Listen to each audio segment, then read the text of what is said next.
தமிழ்நாடு அனைத்து விவசாயிகள் சங்கங்களின் ஒருங்கிணைப்பு குழு சார்பில் தமிழ்நாடு நுகர்பொருள் வாணிபக் கழகம் தனியாரை இடைத்தரகராக நியமித்து கொள்முதல் செய்யப்பட்ட நெல் 3 மாதங்கள் கடந்த நிலையில் ஒப்பந்தம்படி முழு தொகையையும் விவசாயிகளுக்கு விடுவிக்கவில்லை.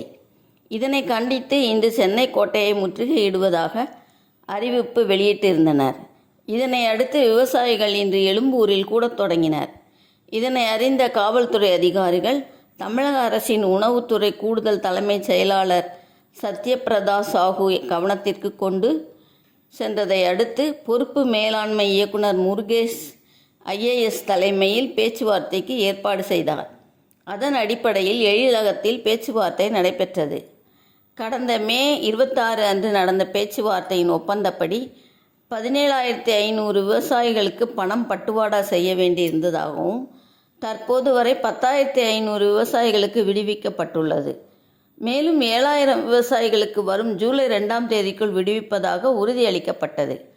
கூட்டத்தில் எடுக்கப்பட்ட முடிவினை TNCSC பொது மேலாளர் நேரடியாக விவசாயிகளை போராட்ட களத்தில் சந்தித்து அறிவித்தார்.